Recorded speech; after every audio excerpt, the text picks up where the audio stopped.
quite honestly. So I'm not sure if you get a bonus by me coming back, or any representative, because we got a lot of work to do in Washington, D.C., and we're not getting it done. And a lot of the work we're doing right now is being held up in the Senate. So for you all to be here on a Monday night is just incredible. And it's a testament to why Iowa is first in the nation and why we need to remain first in the nation. And it's always great to be able to welcome the presidential candidates to Iowa's 1st Congressional District. I think every single person here in this room knows what a dumpster fire President Biden has created in our nation. We had a nation whose border was secure. Inflation was 2%. We had gas prices under $2. And believe me, as much as I travel 400 to 600 miles a day when I'm in district, I know what the price of gas is. I also know what the price of milk is because my husband still drinks milk. I eat my milk in the solid form called ice cream. But what do we have now? We just learned this week Customs and Border Protection is going to close a railway between Eagle Pass and El Paso. Why? So the agents can process illegal immigrants.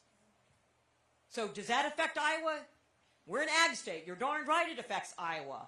So we have record number of people coming across the border, record number of drugs, fentanyl, and other opioids, illegal drugs, and people on the terror watch list.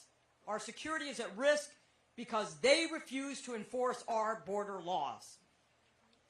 Energy. We passed an energy bill, H.R. 1, to bring down the cost of gasoline. You know what else is affected by the cost of energy? The food on your table. Every single thing.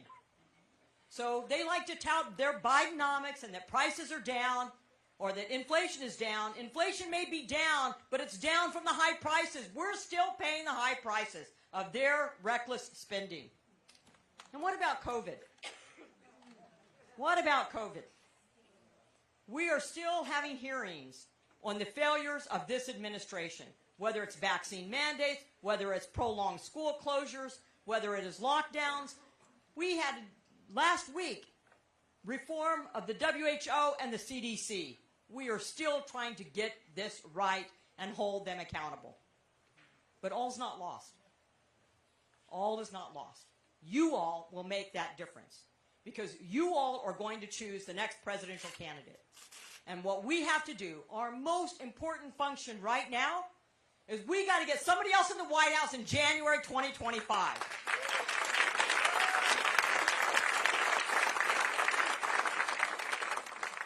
So I'm going to introduce to you one of my colleagues from the House of Representatives. Now, some of you all know that I was not born in Iowa. I have a daughter that was, but I grew up in Texas. And so it's a real pleasure for me to introduce to you a representative from Texas, in the same area which I grew up, around San Antonio. He's on the Judiciary Committee. He's a very vocal conservative advocate, tough on the border, tough on the Second Amendment, and adheres to the Constitution. Here with his 2 children, Virginia and Charlie, are here with him also. So we want to give a warm welcome to Representative Chip Roy.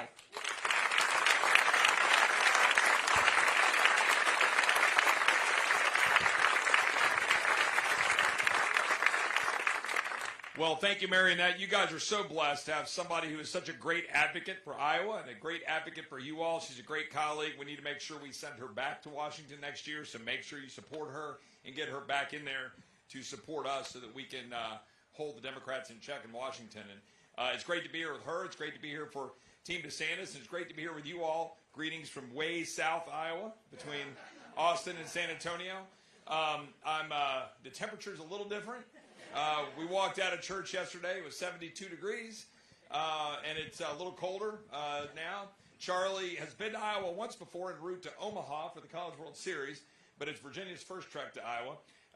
Since you know he loves baseball, you might know what he was first asking that we could go see when we come to Iowa, and I told him the corn's not in the outfield, buddy, so we're not gonna go there this time. But look, it is an honor to be here. It's an honor to be here with you all.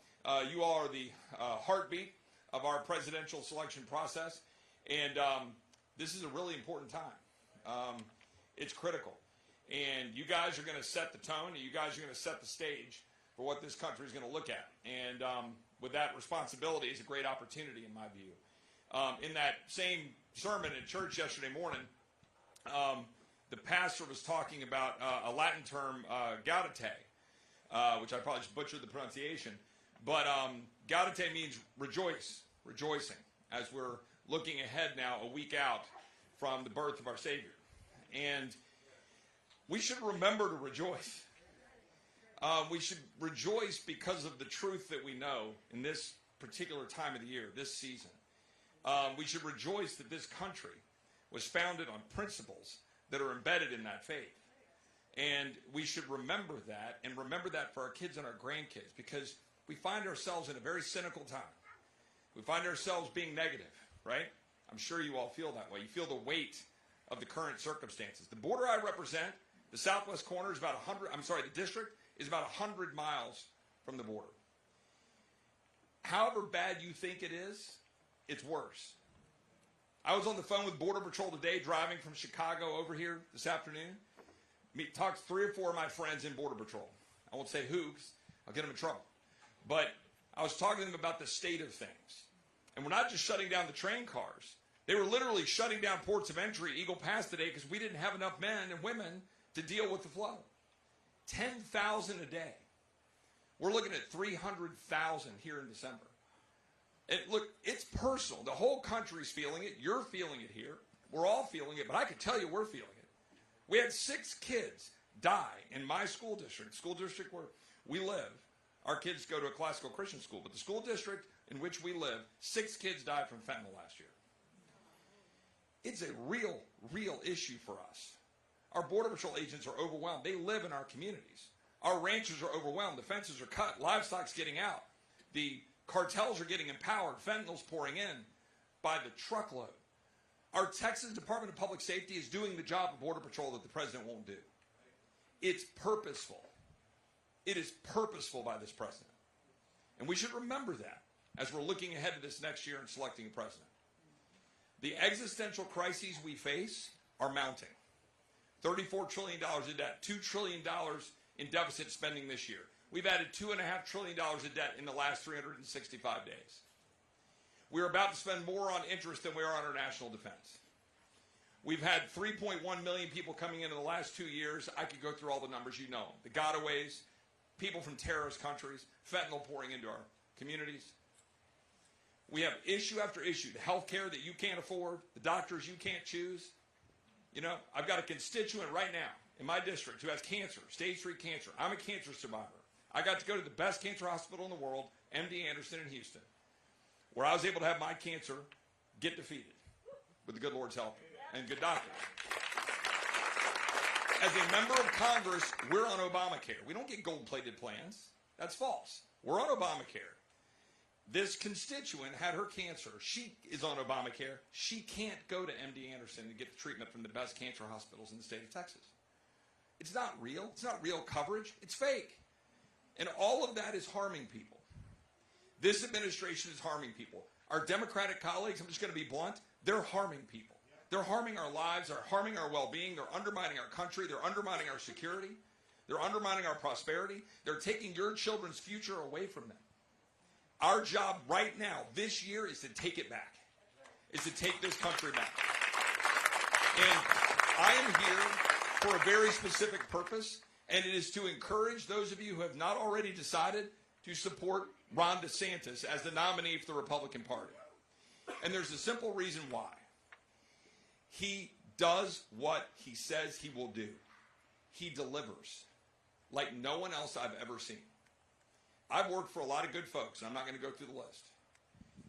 I've worked around a lot of good folks, but I've never seen anybody who is more committed to advancing conservative principles, standing up for his country, and delivering than Governor Ron DeSantis has been in Florida. He won by 1.5 million votes. Think about that. Do you want to be counting votes in Fulton County or Maricopa or in Miami-Dade?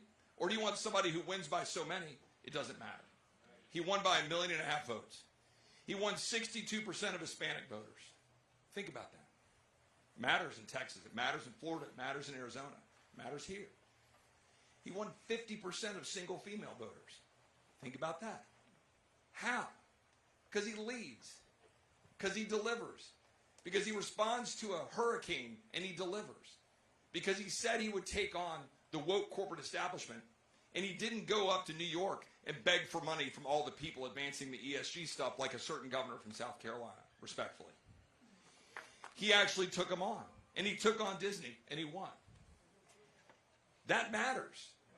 It matters because that cultural war against our way of life, it is affecting our kids. And he took on Disney, and he won. He took on the corporate establishment, and he won. He took on the higher education establishment, and he won. He's driven crime down. He's responded to hurricanes. He's actually fought illegal immigration in Florida. He's sent people to help us in Texas. He has stood up to the regime of tyranny that unfortunately was advanced by the previous president under Anthony Fauci. That matters. It matters that Anthony Fauci was given a medal on the last day of office as President Trump was leaving. That ain't right. And he won't apologize for it. I'm sorry, that matters to me. And look, people say, well, you know, how can you question President Trump? Look, I love President Trump's policies, okay? I supported him. I fought for him. But it wasn't Governor DeSantis who was cutting a deal with Paul Ryan in 2018 for a crappy immigration bill that left us with the current laws that we have right now. That was President Trump. It wasn't Governor DeSantis who was saddling up to Anthony Fauci, leading to COVID tyranny, shutting the greatest economy in the history of the world down. It wasn't Governor DeSantis who racked up $6 to $8 trillion of additional debt by spending money we don't have and increasing interest rates and spending. It wasn't Governor DeSantis who was, unfortunately, advancing some of the policies by picking people like General Milley to be at the Department of Defense, where we now have woke policies that are undermining our Department of Defense and our Pentagon and driving recruiting down. Governor DeSantis has stood up and fought it every single possible way.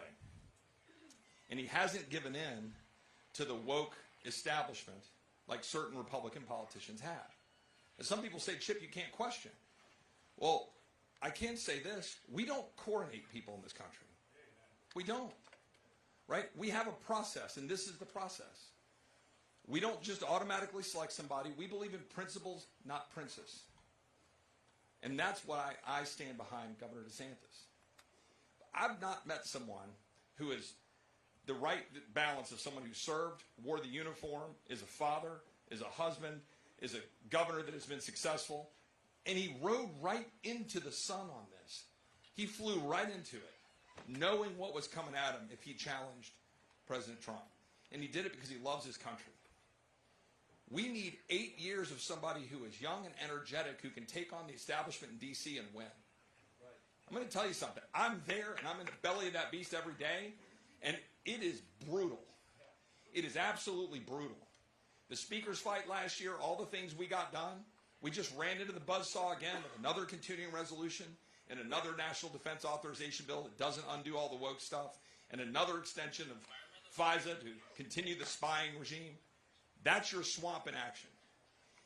And Governor DeSantis has found every way to undo that in Florida, and he will do that in Washington. And to be clear, when certain candidates were saddling up with, for example, the United Nations and advancing more money going to Gaza and Hamas, when certain candidates were saddling up with Qatar, however you want to pronounce it, and the dollars flowing to Hamas, Governor DeSantis was saying we shouldn't do that.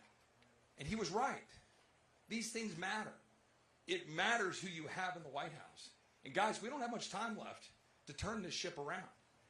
But we can do it. Back to my point about rejoicing. This country is great because of you all. We don't anoint anybody. We do pursue principles and not princes. This is the process. You are the princes. You are the ones who decide. You get to make the choice. Don't let the polls shape a view when you know what the polls were in 2016. Why would you look at the polls right now and go, oh, I guess it's all decided? No, it's not. You decide. You tell the media to take their polls while they're trying to shape your public opinion, and you tell them what the actual truth is. Okay? That's how this is supposed to work. It's purposeful. Don't ever forget that. It's purposeful. for 1 minute you think that the polls you're getting from the folks in the back of the room there are actually informing you of what people really think, you know that's not true. Governor DeSantis gives us the best shot to win by a significant enough margin to give us a wave so that we have a House and a Senate and the White House to take this country back. And it all starts right here in Iowa. Yeah, absolutely. Yeah.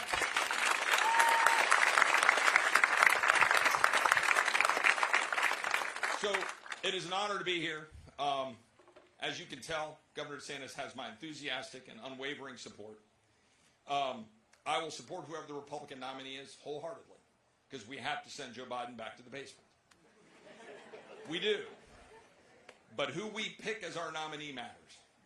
And I strongly encourage you to listen to every word that Governor DeSantis has to say and say, is that the guy that you want this country to follow, that you want your kids to look up to, your kids to listen to, the next generation to look at and follow that life, that way of public service? A man who wore the uniform, a man who believes deeply in God and our deeply held principles in this country. He's not afraid to stand up for Western civilization, stand up for what we believe in, stand up against the woke mob, stand up to secure our border and restore our sovereignty. We want that kind of leadership in the White House. We want leadership that we can trust. We want leadership that is proven. We want leadership that can deliver. And that man is Governor Ron DeSantis, and I'm very proud to be here. Thank you all for your time. God bless you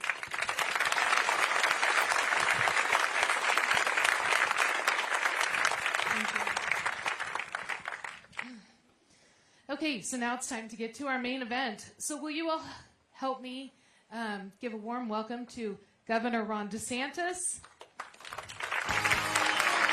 First Lady of Florida, Casey DeSantis, and your awesome Iowa Governor, Kim Reynolds.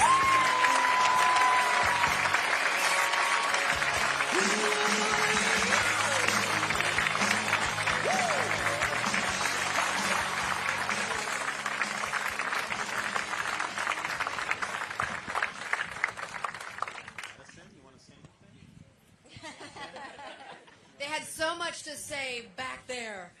Mason, by the way, He's a very good football scorer, so he knows the football scores from the season. So let's see if he can get it right. Okay, Mason, what was the score of the Florida State LSU game this year?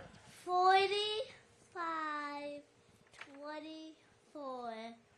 Okay, now I'm going to ask Siri. Hey, Siri, what was the score of the Florida State LSU football game? Florida State sadly defeated LSU by a score of 45-20. They did not rehearse this, I promise. I was back there. It's incredible. You know, it occurred to me, when it's this cold up here, normally when I meet with people from Iowa or Illinois, it's down in Fort Myers and Bonita Springs. So I got half the Midwest that comes down to Florida over the winter nowadays. All right. Well, we're going to get started with our chat here. We want to thank you for coming, joining us at Scott County Republican Women at Night. But we're going to start with Governor Reynolds, if that's okay with you. Oh, no. Okay. There's two big questions that everybody's been asking Governor Reynolds. The first one, you know, a lot of us have been praying for you and your family, but we'd like to know how our first gentleman's doing. Well, thank you, Jen, first of all, for that question. And I want to say thank you to all of you. The good news is the treatment is working. Prayers are working. Blessings all around. So we are so grateful. He's got on a breakthrough drug, and he's doing really, really well. But we have just been so, just the kindness of Iowans, the notes, the prayers, food. You know, Iowans like to deliver food when somebody's not feeling well. So across the board, but he's doing really well, and he just really appreciates all your great prayers and all that you're doing for us. I think you said this, and he did the same thing. I had some cards. All of the cards that he has received, he has a big bag back in our bedroom, and he's saving all of them. So it really does matter. It makes a difference, and he's doing really well. So thanks for asking.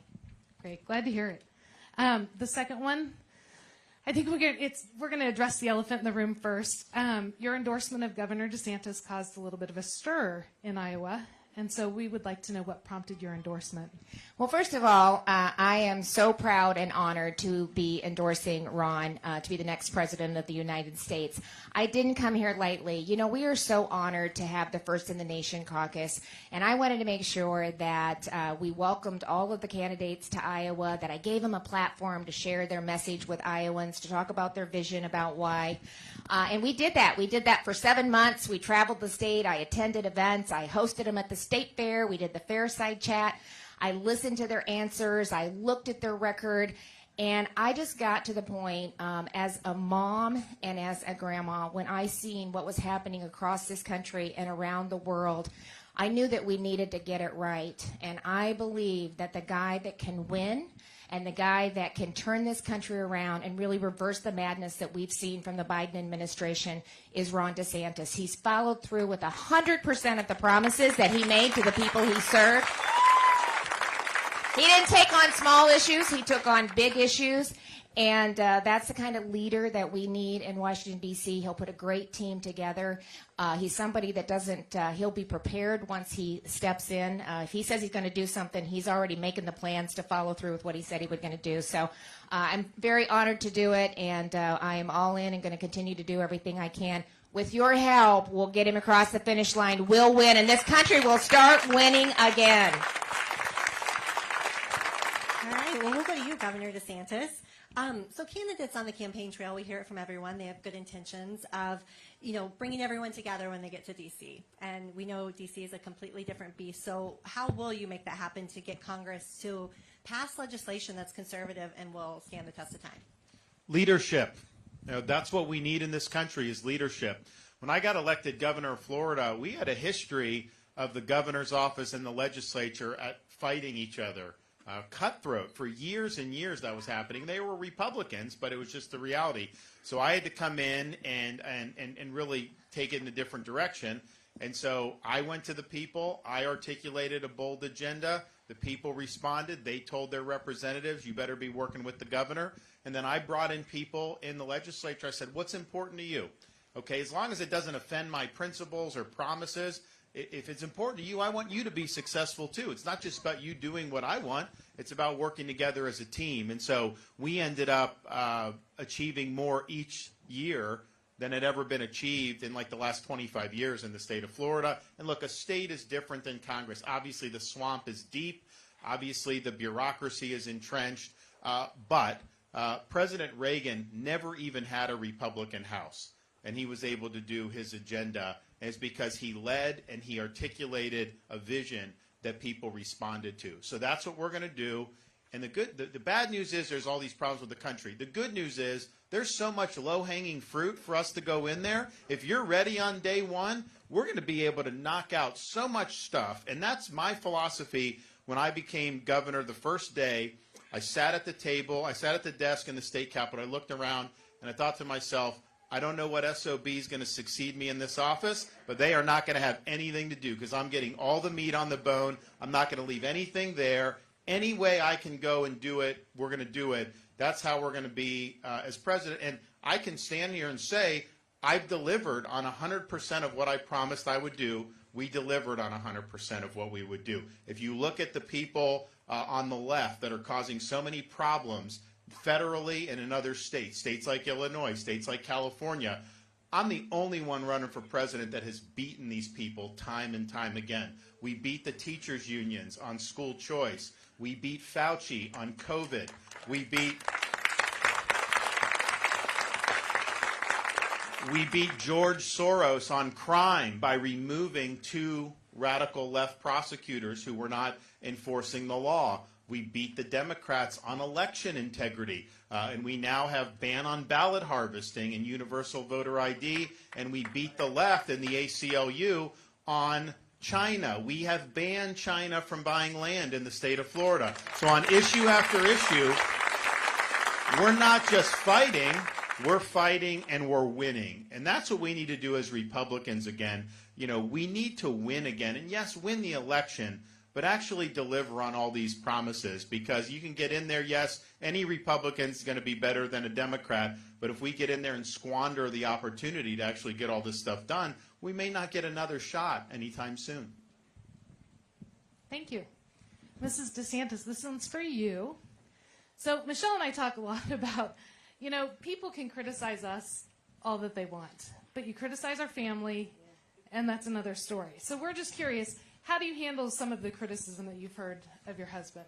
Well, I've gotten used to it because there's a lot of people out there that like to take a lot of cheap shots, and they don't like to tell the truth about what they've seen. In particular, I just remember about how much he was getting hit during COVID, and your governor as well. I mean, it was relentless waves of attack, and it was month after month after month. And they were saying some of the nastiest things about him. But I watched through this whole time when Ron DeSantis and your governor held strong for people's rights, liberties, livelihoods, and happiness. Because the government was coming in, not here, but in other places, in leftist states in particular, and basically telling you that you don't have the right to worship, that you can't go to church, or you can't put food on the table for your family and work, or that you can't be with your loved one in the final moments of your life. All of these things, preventing your kids from being in school. But I watched, he was hit over and over, and he held the line like a rock, because in his heart, he knew what he was doing was right. He was educating himself with all of the data and the evidence coming out of places like Sweden and Spain, the United Kingdom, talking to people who were being censored by the federal government, Dr. Bhattacharya and Gupta, arming himself with the facts, putting on the full armor of God and the shield of faith and the belt of truth. And then I would watch him every day walk out, leave a 6, 5, and a 3-year-old. They were a little younger back then, even younger than that in 2020. It was really a 4, 3, and 1, walking out the door and fighting for the American people. Yes, in the state of Florida, but across the country, because a lot of people look to Florida and Iowa as bastions of freedom. And they were concerned about what was going on, but they saw a guy who was holding the line. And I can tell you this, when you wonder what kind of president of the United States he's going to be, what's going to happen when the whole world is trying to attack him in Washington, D.C., look no further than how he conducted himself in the state of Florida. He never wavered. He never backed down. He stood up for the folks because there was a lot of people that didn't have a voice, but he was their voice. And if he's not going to back down in those waves of attacks, I'll tell you what, you want somebody who's going to go up and clean house in Washington, D.C. and do exactly what he says he's going to do and do what Rush Limbaugh said in his final broadcast before he passed away, somebody who has an ironclad spine of steel. It's this guy, and that's exactly what we need right now in our nation's history. As a follow-up to that, and all of you can answer this. Jen and I, we both have families. We've got 3 children each, and it's hard to make time for things like this, but it's so critical that we're all involved. Where do you find your inspiration to continue to do it, even with the criticism, the grueling schedules that you guys keep, and the traveling? Where do you guys find your inspiration? What motivates you? I used to fly up to Washington, D.C., and there was a particular route that you can take going into Reagan Airport that took you flush parallel to the National Mall. So if you looked out the left side of the plane, you saw very close views of the Lincoln Memorial, the reflecting pool, Washington monuments, other monuments, and then the U.S. Capitol building perched up there on the hill. And it gives you a sense of pride as an American because those are symbolic of what our country's all about. But having done that trip enough times, I soon realized that the best monuments to our country were not out the left side of the plane on the National Mall. Because if you looked at the other side of the plane, you looked over the Potomac River, you looked and saw a series of small, nondescript monuments orderly arranged over the rolling hills of a place called Arlington National Cemetery. And it occurred to me then, and I believe now, you can have the best Constitution in the world, you can have the best Declaration of Independence in the world. These things do not run on autopilot. They require every generation of American to step up and defend freedom when it's under attack, and sometimes put on a uniform, risk your life, and even give the last full measure of devotion for service to this country. So if what I have to sacrifice is that people sling arrows at me and say bad things about me, the way I rationalize it is that's not even close to the sacrifice that the people have made who are memorialized in places like Arlington National Cemetery. So if they were willing to give their lives so that we could be free, I need to be willing to step up and take whatever these people throw at me to make sure that we preserve what George Washington called the sacred fire of liberty in this country. And I'm going to do it.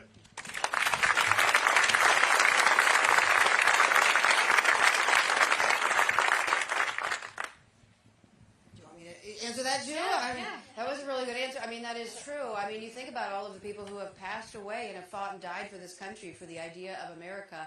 The other thing that really fuels both of us would say is our children. Like a 7, 5, and a 3-year-old. I mean, we want to give America to them better than the one that we inherited. We want to do that for your children. We want to do that for your grandchildren. And so looking at them and their innocence, and the other thing, you know, particularly for me as a mom, is just looking at the indoctrination that's happening in the schools. I never thought in a million years you would ever see anyone trying to use our children as a vehicle to advance their ideology or their agenda, but they're doing it. We want them to have a wholesome education, reading, writing, and arithmetic, civics, understanding the American Republic. They will inherit it. That's one of the reasons why we bring them with us so much. I mean, yes, we want to spend time with them. Yes, the one thing that I hear from so many people is you blink and they're in college, which I can't believe. I'm in denial that they're going to grow older.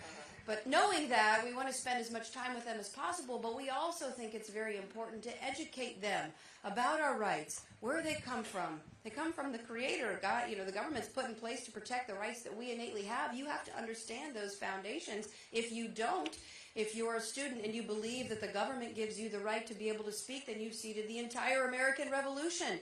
So we need to hand off to this country better than the one that we inherited, and that is one of the reasons why we are big in the fight.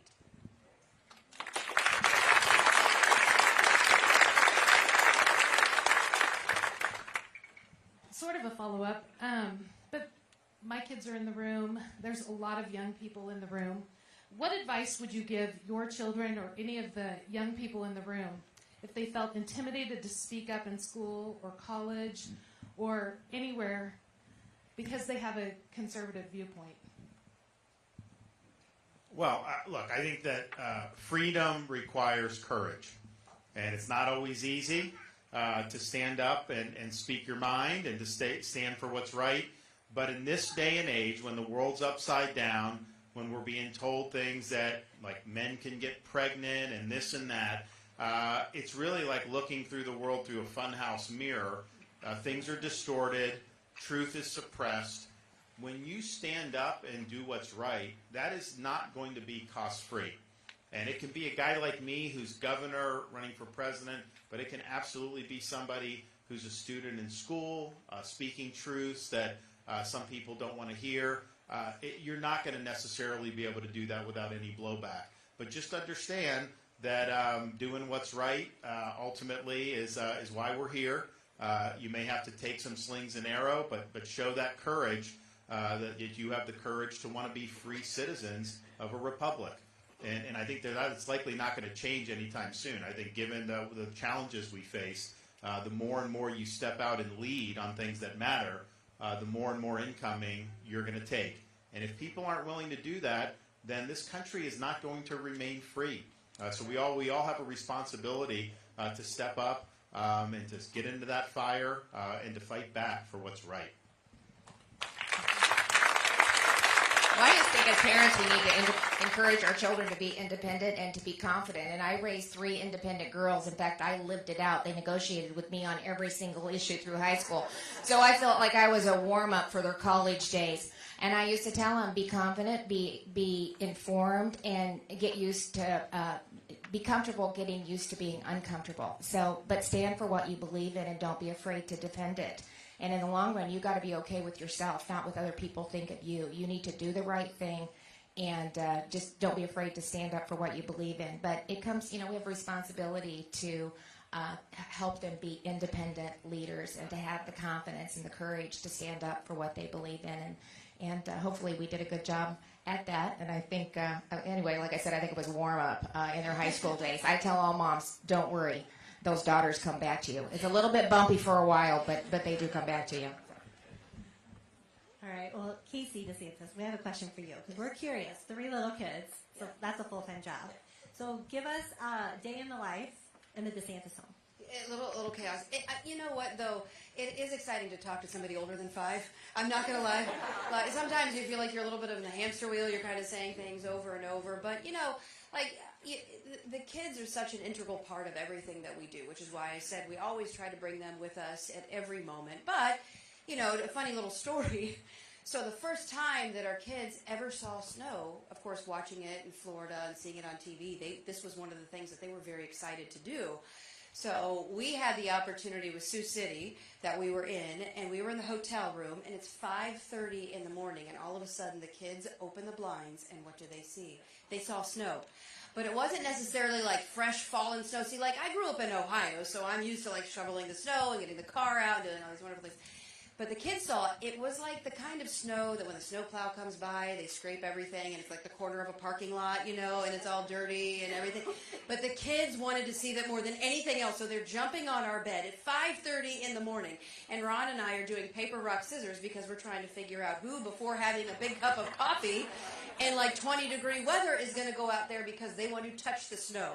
They want to eat the snow too, and I'm like, no, don't eat the snow. And they want to do snow angels and throw snowballs, and they want to do all this stuff with this little patch of snow over there. But we brought them out there, and you know what? We're creating so many memories. I mean, they are having a blast. They've got to go to Sac County. They got to see the world's largest popcorn ball. They've been to the world's largest truck stop. Alameda County, by the way, the best cheese curds I have ever had in my entire life. Everybody is now getting cheese curds for Christmas. You can get them off of WW Homestead. But the kids, honestly, I'm like, I actually showed up at the governor's mansion with cheese curds. She brought me cheese curds. I did, and you kind of looked at me like, I can get these here. You know, it's not like, but in Florida, like, Never turn them down, ever. I never really understood the whole squeaky thing. Now I get it. They're squeaky, they're good, everyone's getting it. So, but these are memories that we'll never forget. That's why they're with us tonight. I mean, that's why you're going to see a lot of them. And again, it goes back to, yes, they're going to inherit this republic, and yes, we want to spend a lot of time with them, but you know, it's very special, these memories that we're going to cherish forever. And let me just say this, and this comes from the bottom of my heart. Iowans have been so graciously nice. Like, literally, we walk into a Casey's, and people are like, hey, how you doing? They're walking out of the bathroom, they're saying hello, they're shaking hands. It's Iowa nice. It has been a really wonderful experience for our kids, and I really, from the bottom of my heart, thank you for that, because we will always look upon Iowa as such a wonderful memory for the entire family. So thank you for that. Field of Dreams. Did you mention that? Oh, and Field of Dreams. that was great. We tried to go back into the corn, but we're like, no, come back. Okay, Governor Reynolds, this one's for you.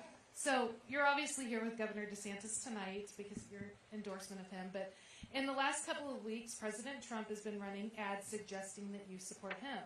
So what is your perspective on those ads? Well, it's a little bit misleading, first of all. He's misleading Iowans. I've absolutely endorsed Ron. I am proud of my endorsement. I believe this is the guy that can win, and this is the guy that can turn this country around. So, you know, on one hand, he was very upset with me because I was staying neutral at the beginning of the caucus, at the beginning of the time frame, and then he said, so he thought he was entitled to my endorsement, and nobody is entitled to anything. You have to step up, you have to earn it, you have to make your case. And then when I did endorse after many months, he said my endorsement wasn't worth anything, that Ron, didn't make any difference. And then he said I was the worst governor in the country, according to the poll. So, you know, I'm the worst governor. It doesn't mean anything. And he was very discouraged because I didn't endorse at the beginning. So, you know, and so on the other hand, then now he's using me to mislead Iowans as if I'm endorsing him. And I want to be clear. I supported President Trump in 2016. I voted for him. I supported him in 2020. I agreed with his policies. But it's a different day. It's a different time. And we need a leader that's not distracted. We need somebody that's focused, somebody that's disciplined, somebody that has a record of getting things done. It is a different time. It is time for a new leader. It is time for a leader that can win. And most importantly, it's time for a leader that can serve 8 years, not just 4. We need somebody that can get in there, attack the bureaucracy, turn this country around, and then take it to a next level. And that person is Ron DeSantis. So we can't have it both ways. And so I think, the amount of money that's being spent against Ron tells a different story. So don't believe the polls. This is the guy they're after. They know that this is the guy that's going to turn things around, that's a change agent, and be the kind of leader that this country needs.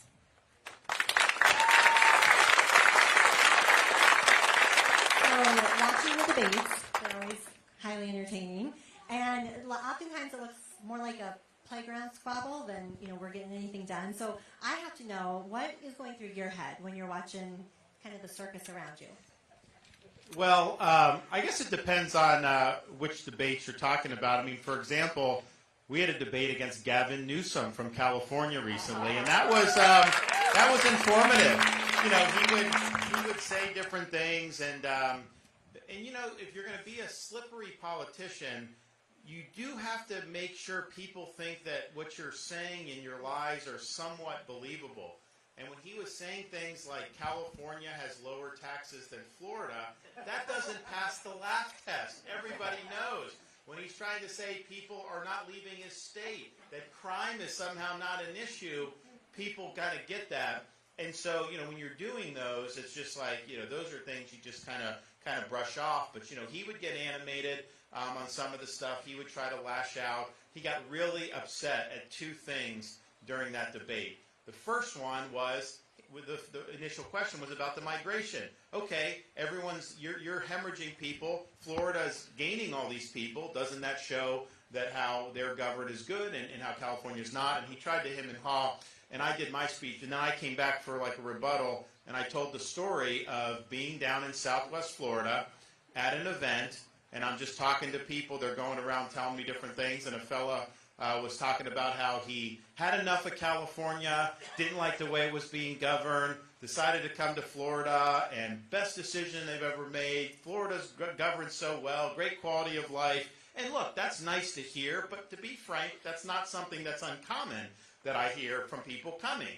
And then he paused and he said, and oh, by the way, I'm Gavin Newsom's father-in-law. And so even his in-laws are part of the movement to Florida. He didn't like that. And the second thing he didn't like was I had to talk about the collapse of San Francisco.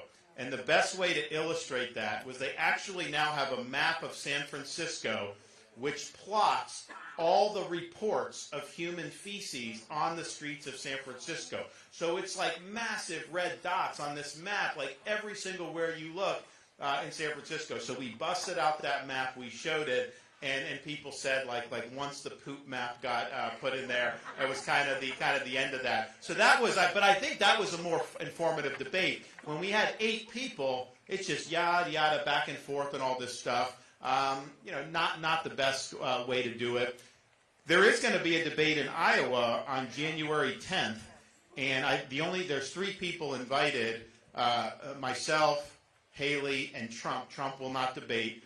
So it'll likely just be me versus Haley for 90 minutes or 2 hours. That may be better because you're going to be able to be in a situation where you can kind of have a back and forth, but there's not going to be 3 or 4 other people talking.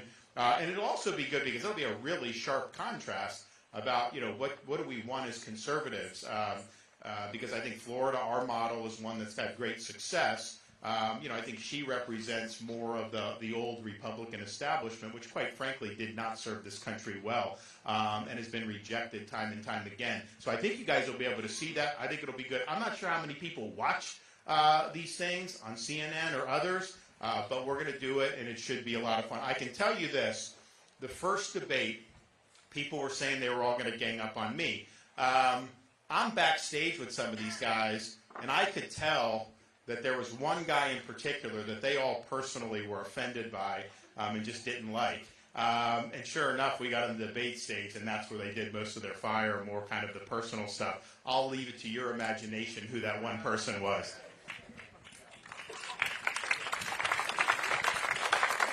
We're going to do one more, and then we're going to take a few from the audience, if that's okay. And this, both Governor Reynolds and Governor DeSantis, this might be good for you. According to the media, the red wave of 2022 did not exist except for Iowa and Florida. So what needs to happen in 24 for that to be a national red wave? I'm going to start in the pass to Ron. Elect Ron DeSantis to be the next president of the United States. That's how we're going to ensure that we get the red wave in 2024. It is that simple. You won by, I think, a little under 1% in 2018. I won by maybe under 2%. You came back and won by what? 19.4. Yeah, and I was close to 19. And it's because we laid out what we were going to do and followed through with 100% of our promises. It is easy. Leadership, follow through with what you say you're going to do. Work your tail off. This is the only guy that's gone to all 99 counties. He's put the work in and the time and committed to Iowans, and that's the kind of person that we want leading this country. Yeah, I mean, in Florida, we were able to win the biggest Republican victory in state history, and a lot of it is because we led, We stood up and fought for people, and we delivered really big results. And I think that's ultimately what people want. So we were winning Miami-Dade County by double digits, Palm Beach, places Republicans haven't won in a long time, winning urban, rural, suburban, male, female, you name it, we were racking up. But I do think part of the reason Kim did well and I did well is because the elections were really focused on our states, what we had accomplished, and what we could accomplish going forward. I think we lost in a lot of these other because those elections became defined based on other things, Trump, past events, all this stuff. And in my fear in 24 is if Trump would be the candidate, that the Democrats will make this a referendum on him, on things that happened in the past, all these other things. What that will do is that'll allow Biden or whoever they put in, and they may put in somebody else. We got to be ready for that. They'll be able to escape scrutiny. The whole election will come down to that. And there's just a lot of people who will be motivated to come out to vote against Trump. I've seen it firsthand in 18. It was a red wave, or it was a blue wave. Whereas with me as the candidate, I think it would be a similar referendum as Kim and myself had in 2022. Okay, here's the problems with the country. Here's how we make it better. It's going to be about your issues, not about my issues. It'll be about this country's future, not about the past. And that is how we win when we're able to frame the election. There's no way we'll let Biden hang out in the basement. There's no way we'll let any of these Democrats. Look, I don't care. They can do Newsom. I showed I can handle him. They can do Kamala, or whoever. We'll take on all comers. We'll get it done. But that really is how we've got to do it. Don't give the media what they want. Don't let them be able to turn the 2024 election into some circus where they're going to hijack it and not focus on any of your issues. You know that's what they want to do. They're trying to set it up. They're trying to set our primary up to deliver that, and they will do it. And trust me, they do not have Republicans' best interests at heart. They want to see Republicans lose, and we all know that. Do you have a question? We'll take some from the audience. I was in Des Moines on Saturday night, and Congressman Massey really got into debt talk. I would like you to address what your plan is to use $34 million. I held his debt clock in my hand. What do we do? Yeah, so if you look at the debt, at the turn of the 21st century, our national debt was about $5.6 trillion. So that's the first 211 years of this country's history. And now here we are at almost $34 trillion just 23 years later. That is not a good trend. That is a bad trend. And there have been a lot of issues. I mean, obviously we got put in. Look, I'm the only veteran running for president. I'm the only one. I'll be the first president elected since 1988 to serve in a foreign war. I served in Iraq. I'm proud of the service. I'm proud of what our guys did. But I mean, we got bogged down there and spent a lot of money. We got bogged down in Afghanistan and spent a lot of money. We had a financial crisis where they went into deficit spending big time. And then how this government handled COVID was a total catastrophe. Starting in March of 2020, with the reins turned over to Anthony Fauci, and then the $2 trillion spending bill that they did in March of 2020. Congressman Massey was the one congressman that objected to that. They were trying to pass it without having anyone vote on it. And he made people come back to Washington so that they could actually hold a vote. But what he said was, you're paying people not to work, you're underwriting lockdowns in blue states, and it is going to cause inflation. And obviously they did another $2.2 trillion in December of 2020 at the tail end of the Trump administration. Biden came in and poured gas on the fire, $1.9 trillion in March of 2021. But that 1 year period, they added $6 or $7 trillion to the national debt. That's like a World War II. So I've been saying one of the things we need to do is have a reckoning for how this government handled COVID. We need accountability for the CDC, for Fauci, for NIH, for FDA, for all these agencies that really plunged this nation into despair. And yes, you did better in Iowa under Kim or in Florida under me than you did in Illinois under Pritzker, although I would note he sent his family to live in Florida freedom while he locked down Illinois, and many others did the same. But this really caused major problems in our society, and it really contributed to our fiscal problems. So there's cut spending, all that. I will do any of that, But we do need structural reforms beyond just saying we're going to have a good budget one time, because future Congresses can undo that. We need term limits for members of Congress. We need a balanced budget requirement for the Constitution, and we need a line item veto for the president. As governor, I have line item. They put a budget on my desk. I can veto pork barrel spending. I vetoed 3% of the budget the other year just in line item. And so if you don't want your tax dollars going to fund promoting transgenderism in Bangladesh, which it is doing, President have that veto, you can go and you could knock out a lot of this stuff. As it is now, you either sign or reject, and it's just something that's not sustainable over the long term. But make no mistake, the higher prices that you've been paying, that is a direct result of borrowing, printing, and spending trillions and trillions of dollars. And as much as we want to blame Democrats, both parties have their fingerprints on it.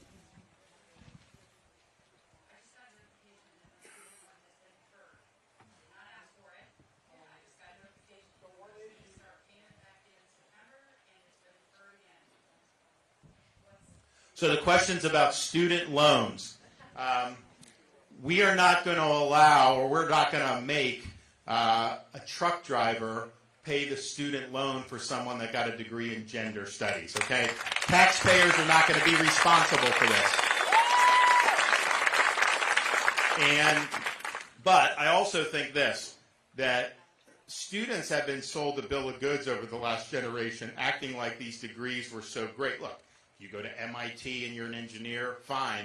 But how many people have got $100,000 in debt, they get a degree in zombie studies, and then they end up in a job they could have out of high school?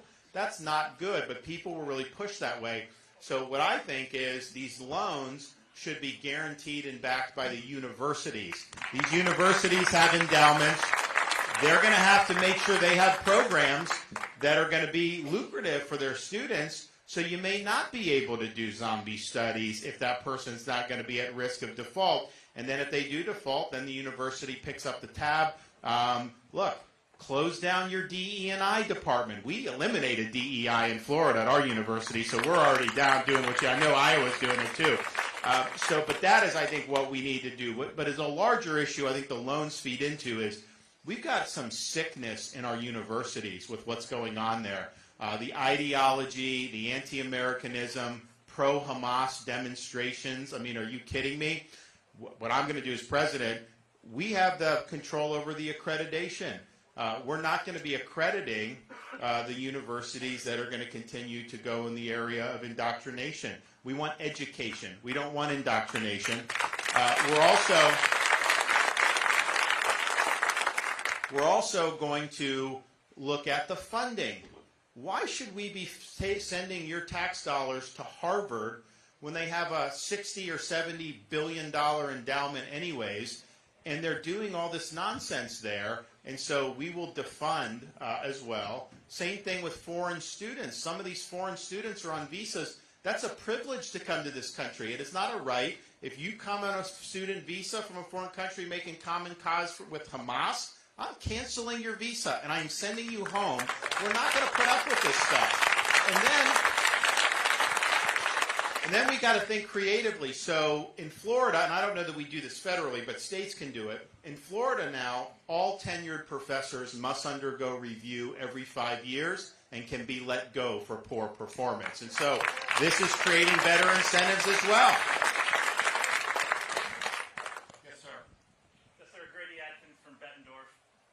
Governor Reynolds recently passed the educational savings account for Iowans, putting the control of their children back into the hands of the families. We thank you so much for doing that.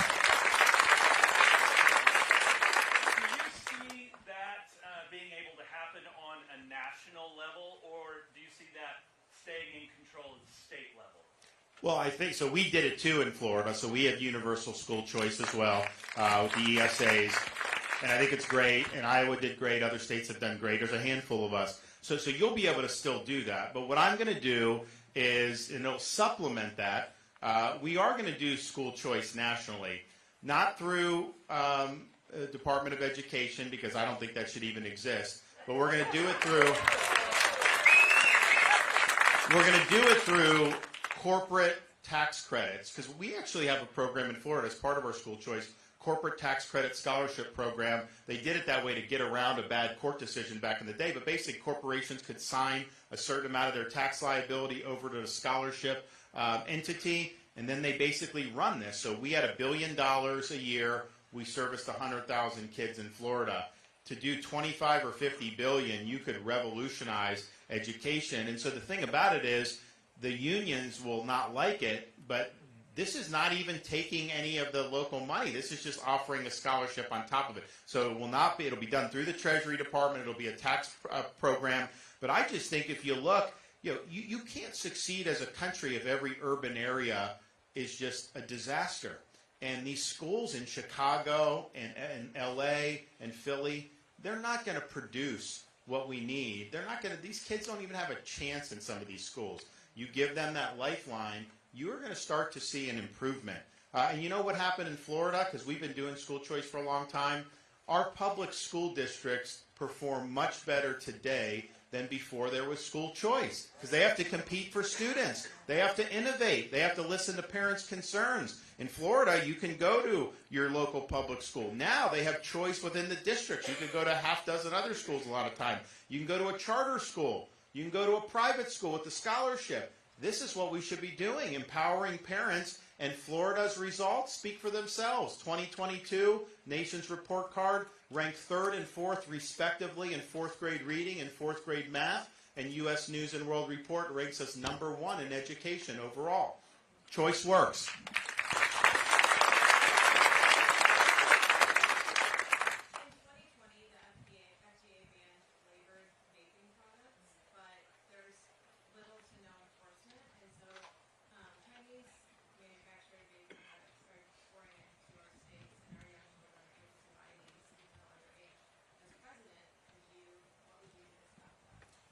So the things that are made in America that are legal are for adults, and I support adults having that access. Obviously not for kids, but yeah, we should not have counterfeit stuff. We should not have things from China, and we should absolutely crack down on it. It's dangerous because some of the stuff they put in that is not things that are approved that would be in like a normal vaping product. So I think China, with the fentanyl, with so many other things, are trying to cause a lot of problems in our society, and it's about time somebody stood up to them, and we will do that. Yes, ma'am. I've got a question. I'm a CPA. My husband farms, and it was brought to my attention last week that the New York Stock Exchange and the SEC, like a fourth branch of government, has started to offer, or they're looking for comments on natural asset companies, where companies, including foreign-owned, can come in and manage the natural resources of not only public lands, but also private lands. This concerns me because as a farmer's wife, the USDA already tells us everything that we can do with our farm ground.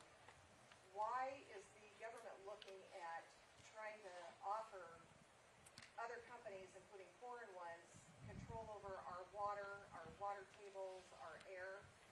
Well, they shouldn't, and they won't when I'm president, so don't worry about that. Yes, sir. Andrew Clavin from the Daily Wire, I'm not sure if you're familiar with him, he often talks about how leftist modern culture deconstructs, especially deconstructs beauty and truth. And that leaves a lot of people hopeless, leaves a lot of people with an identity crisis, and how the conservative movement needs to promote truth and beauty again in American culture. A twofold question for you. As president, how would you promote truth and beauty in American culture? And more personally, stories, whether movies, novels, whatever, what stories to you have inspired you or you think capture the truth and beauty that this country needs? How we're going to do it as president? Truth, beauty.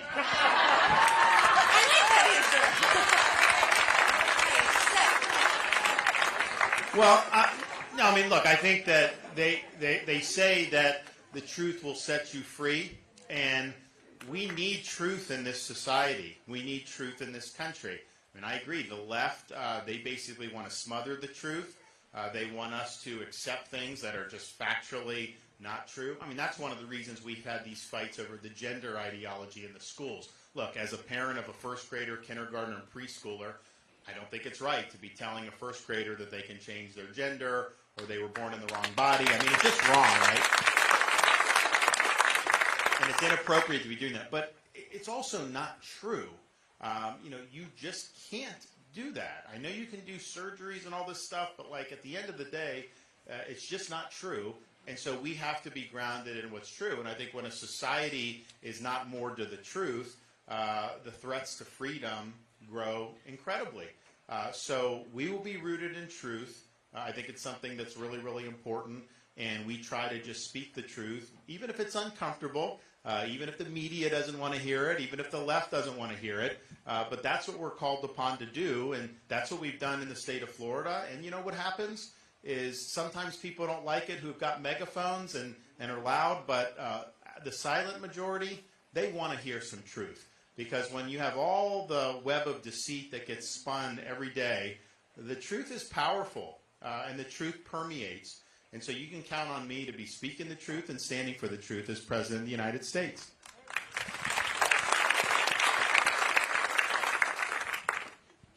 Yes? Yes. Sure. You and one of your competitors mentioned about term limits in Congress. How as president can you do that? So it's a great question. So term limits requires an amendment to the Constitution. Congress is not going to pass an amendment to limit themselves. The other way you can amend the Constitution, though, is through petition of the states. So it can be done through Congress or the states. Florida has already done one. Many other states have done it. And I'll use the bully pulpit to rally states to be able to do term limits. We want a balanced budget requirement. We want a line item veto. Realistically, term limits is the easiest lift because it's so popular. Even blue states love term limits. And then strategically, state legislators want to term limit Congress because that gives them the opportunity to run for Congress more often than if you have people that are serving for 30 or 40 years. And so it will require states. We'll rally the Republican states first. Hopefully we'll capture more state legislatures in the 2024 election. But once you get 2/3 of that, then an amendment would be teed up, and you can do 3/4 of the states to ratify it. And I think they would ratify it, no question. They did what happened in the 90s. They were doing term limits. States were imposing term limits. And so Florida, we have term limits for our legislature. We also imposed back then term limits on Congress. That went to the Supreme Court. Supreme Court ruled 5-4 that was unconstitutional for states to limit the terms of federal officers. I think that was a bad decision. I don't know that they would reevaluate that decision anytime soon. It was 5-4. So that's the route we go, and that's the route you can have success. Yes? As I think everyone in the room would agree, the Republicans in general are tired of losing. Okay, so let's talk strategy a little bit. You become the Republican nominee, and we know that the road to the White House is through suburban white women in swing states like Wisconsin, Pennsylvania, Arizona, Georgia, etc. And the Democrats are winning the abortion issue. They're winning on that issue, whether it be a 6-week ban, a 15-week ban. How do you stay true to your moral beliefs on this issue while still using a strategy that can get the Republicans back in the White House? Great question. Also, though, and I'll address that, but another part of the strategy is we know what states are going to be the most competitive. Like if I'm the candidate, you don't have to worry about Florida, Texas, those. We'll win Georgia, but we'll have to compete there. We'll win Arizona, we'll have to compete there. So you're looking at 5 or 6 states. We're going to have organizations in each state. If they're ballot harvesting, we're going to ballot harvest. If they're doing Zuckerbucks, we're going to do Zuckerbucks. We're not fighting with one hand tied behind the back. I'm not going to let the Democrats outmaneuver us in any of these states. I've shown how to do it in Florida with election integrity, and we're going to have that done in these states. I can't change the state laws of Nevada. And if they send everyone a ballot, we're not going to whine about that. We have to compete. And so I'm not going to leave any votes on the table. We're going to make sure we do that. That is going to make a difference. When I ran for the re-election, we would go to voters who didn't always vote in the governor's races, and we go to their doors and they, oh yeah, we love Governor DeSantis. Oh, he's running, because a lot of them don't pay attention to politics but once every 4 years. And the ones that decided to go ahead and vote, most of them chose to vote by absentee in the mail. And, we've had, our party has been saying, don't vote that way, only vote on election day. Look, I'm totally fine limiting early in mail, but if you have it, if a state has it, don't tell anyone not to utilize it. We want to bank as many votes as possible. So that was how we did it in Florida, and that was part of the reason we won such a big deal.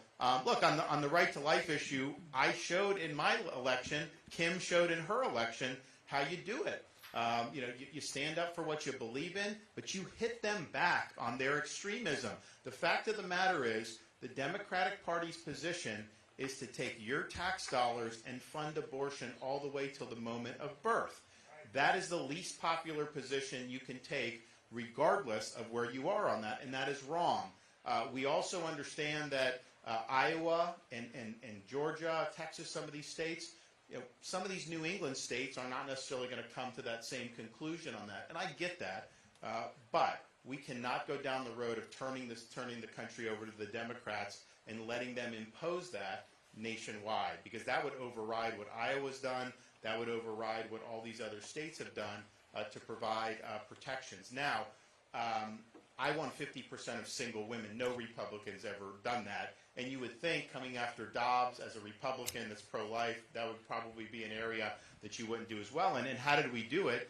A lot of it is because we were right on all the issues that affected their daily lives. The education, the crime, the economy, all the things that really matter when people are getting up and thinking about what they're going to do. So we're going to be right on all of those issues. And it's not going to be about, kind of whatever like these Wall Street guys want. It's going to be about what hardworking people need to be able to get ahead. We're going to have a society in which hard work pays off and people are able to rise up. And that is, I think, the most important thing that we can do across the board in the suburbs, in the rural communities, and even in urban areas.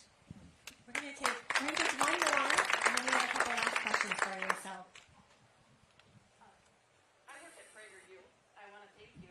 We use it in Florida. Thank you very much. Our founder says that education got us into this mess. Education needs to get us out of it. They are so indoctrinated in so many schools and school districts. How do we help change, other than, we've got 5-minute videos that'll help support our teachers, but how do you change that whole tone in all the schools?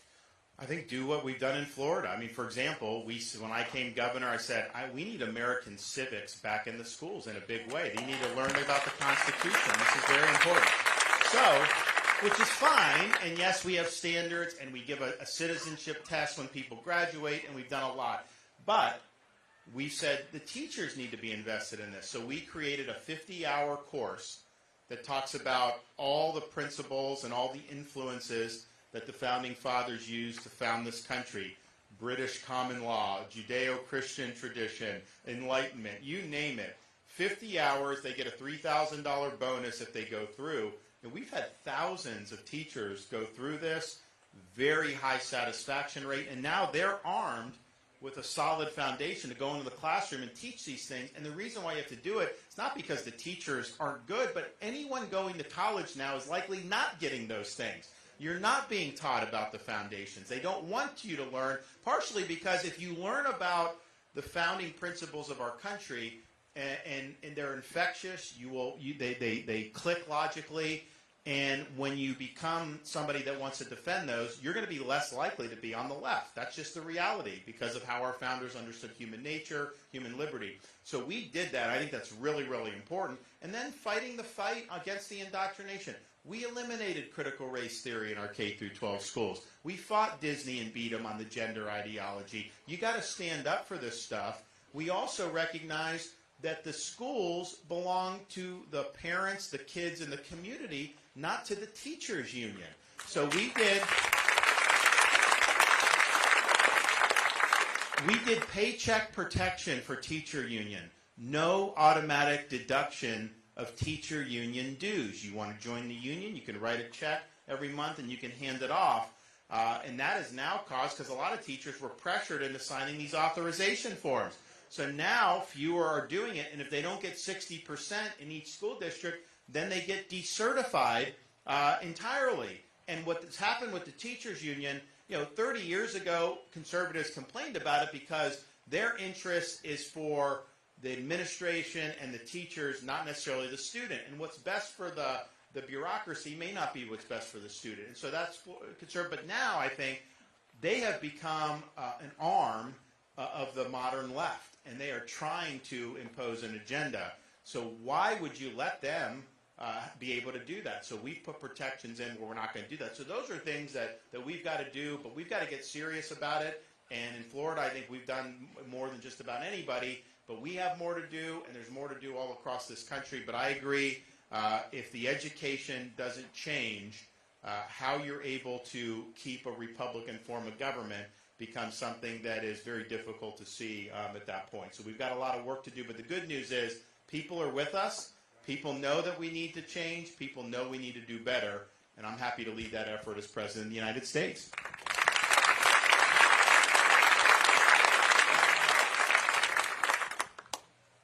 You recently campaigned with Congressman Massey, and you also referenced him earlier tonight.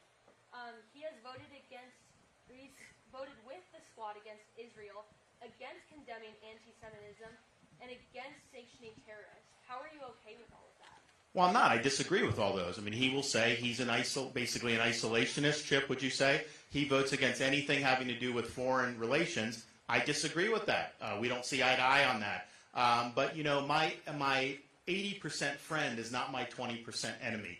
And we've got to stop thinking that way as Republicans. And the fact is, even though I disagree with them on Israel, and I was the most pro-Israel member of Congress when we served together, and I was actually lauded by Ambassador Friedman when they broke ground and opened the embassy in Jerusalem, because I was the leader in Congress to do that, and I'm proud about that. I'm also proud to have, as governor, when Biden had stranded all these American citizens after October 7th, I chartered flights and we rescued over 700 people and brought them back from Israel.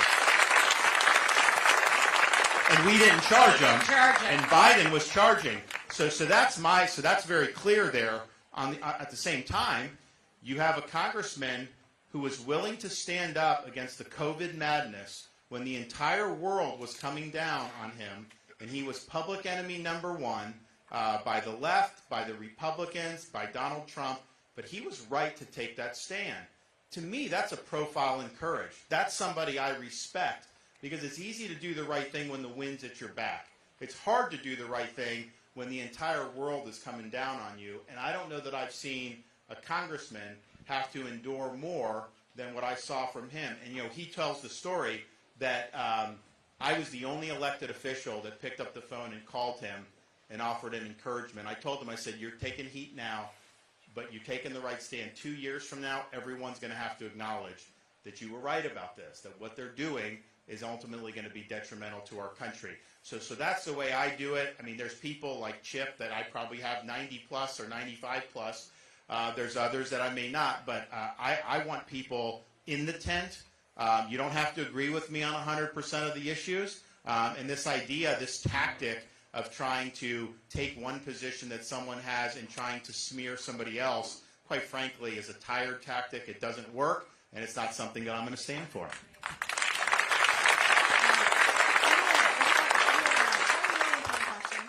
Favorite Christmas movie? I feel like the kid in Christmas Story with all the cold weather waddling down the alleyway with like 18 layers on because it's really cold. I like that one. I'm trying to think of which ones the kids really like. They like A Christmas Story. That's been one of their favorites so far, I think. Yeah, I mean, that's one of my favorites, I think, for sure. Our kids, it's interesting. They're at an interesting age with Santa and everything. Our last Christmas was our youngest, Mamie. That was the first Christmas she kind of had a sense of what was going on. She was 2 going on 3. Now she's 3 going on 4. But they are very obsessed with, so we live in the governor's residence now in Tallahassee. They are very obsessed with the inner workings of the chimney and how Santa can fit in. What if he can't fit in? How is he going to get in? What if the chimney doesn't work? Can he come in the window? Can he do this? Can he do that? So we're constantly having to game plan all these alternative plans for Santa to be able to come in and deliver the presents. So I know they're very excited about that. They've already staked out the security cameras within the governor's residence. They just think if they can stay up long enough, they're going to see him swooping in on the roof. They're convinced of this because, they see him on the radar and everything, right? So why not see him on the security cameras coming into the governor's residence? And then we just, this room is filled with a lot of your supporters, but there's people that are still on the fence. What message do you want them to hear directly from you to sway them and push them over the edge to go support you January 15th? Sure. Well, one, we need a president that's going to fight for you. Too many Republicans aren't even willing to fight. They get up there and they get rolled by the media, by the left.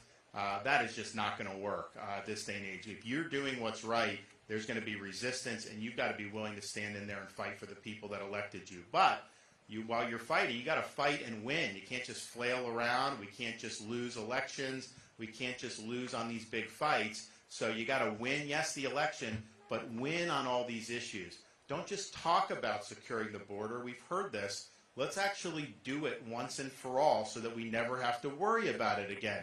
Let's make sure to reverse Bidenomics entirely so we never have to worry about it again. Let's make sure to open up our energy for production so we're totally independent and we never go to Venezuela or Saudi Arabia begging for oil. Let's make sure we finally bring the bureaucracy and administrative state to heel. And you need focus and discipline to do that. So I'm going to win on all those issues. And then the final thing is we need a leader.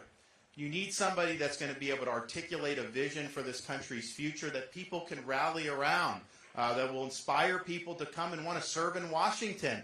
Leave Iowa, leave Texas, leave all these states, come for 2, 4, 6, 8 years, serve in this government so that we can return it to its rightful owners, which is we, the American people. You need a nominee who will get the job done in November, which I will do. And it's not just about me. I take pride in helping congressmen, senators, legislatures. We need all that. You need a leader that you can always be proud of and how they conduct themselves, and you'll be able to be proud of me. And then finally, you need a president that is going to get the job done. And I promise you this, I will not let you down. Thank you.